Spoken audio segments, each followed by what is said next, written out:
previous online classes. Now we are going to deal about the sector chapter number 2 related to economics. Now first upon जितनी भी economic activity होती है उसे 3 पार्टों में बांटा जाता है। सबसे पहले इकोनॉमिक एक्टिविटी को हम लोग जानते हैं होता क्या है। ऐसी activity that's earns to money is known as economic activity. ऐसी क्रियाकलाप जिसको करने से इनकम आता है, पैसा आता है, उसको जो है हम लोग इकोनॉमिक एक्टिविटी के नाम से जानते हैं। आज जो है उस सारे इकोनॉमिक एक्टिविटी को हम लोग 3 सेक्टरों में बांटेंगे, 3 क्षेत्रों में बांटेंगे। पहला क्षेत्र है प्राइमरी सेक्टर, दूसरा है सेकेंडरी सेक्टर, सेकेंडरी सेक्टर को हम लोग इंडस्ट्रियल सेक्टर के नाम से भी जानते हैं, और थर्ड जो है टर्सरी सेक्टर है जिसको हम लोग सर्विसेज सेक्टर के नाम से भी जानते हैं। अब हम लोग जानेंगे कि प्राइमरी सेक्टर में होता क्या क्या है।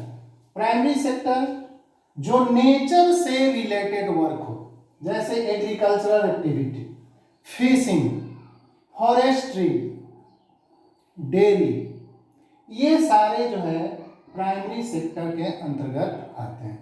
कैसे? क्योंकि इनका संबंध सीधे नेचर से होता है। दूसरा सेक्टर सेकेंडरी सेक्टर का काम होता है प्राइमरी सेक्टर के थिंग्स को मोर वैल्यूएबल बनाना। अब आप सोचिएगा कैसे। आप बिस्किट खाते हैं तो पहले जो है व्हीट को हम लोग क्रश करते हैं, क्रशिंग के बाद उसमें जो है उसका हम लोग मैन्युफैक्चरिंग करते हैं और उसको बिस्किट बनाते हैं, और यह सारा प्रोसेस होता कहाँ है? तो इंडस्ट्री में होता है। इसीलिए हम लोग सेकेंडरी सेक्टर को जो है इंडस्ट्रियल सेक्टर के नाम से भी जानते हैं।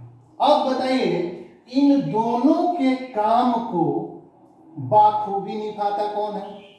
इन दोनों के काम को टर्सरी सेक्टर, जिसे हम लोग सर्विसेज सेक्टर के नाम से भी जानते हैं।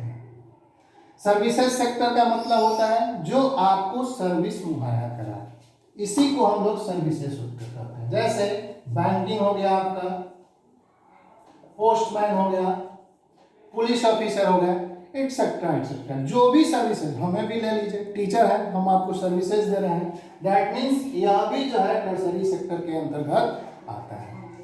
अब जो है इन तीनों सेक्टरों का देश से क्या रिलेशन है?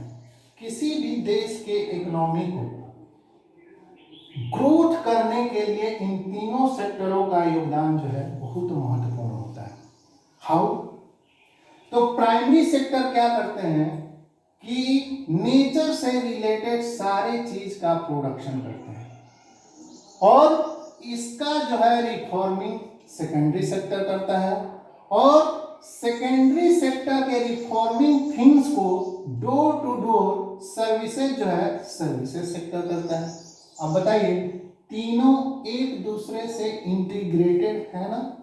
एकदम है। अब चलिए इसके बाद जो है हम लोग एक नए चीज को जानते हैं जिसका नाम है GDP, gross domestic product. Gross domestic product. तो ग्रॉस डोमेस्टिक प्रोडक्ट होता क्या है, जिसे हिंदी में हम लोग सकल घरेलू उत्पाद के नाम से जानते हैं। तो इसे लिखा जाता है, इसका डेफिनेशन है, आपके 10th क्लास में पढ़ना है, sum of all sectors. Sum of all sectors अर्थात प्राइमरी सेक्टर में जितने भी प्रोडक्शन होते हैं उसका जो है हम लोग अमाउंट निकाल लेते हैं, यह कितने वैल्यू का हुआ। दूसरा सेकेंडरी सेक्टर का वैल्यू निकाल लेते हैं, और तीसरा सर्विसेज सेक्टर का जो है वैल्यू निकाल लेते हैं, और तीनों को हम लोग सम कर देते हैं। वही हमारा होता है जीडीपी। आप लोग जानते होइएगा, न्यूज़पेपर वगैरह पढ़ते होइएगा, उसमें लिखा होता है कि इस साल का जीडीपी इतना रहा। तो आखिर जीडीपी क्या होता है? तो हमने अभी थोड़ा देर पहले ही आपको यह चीज बताया है।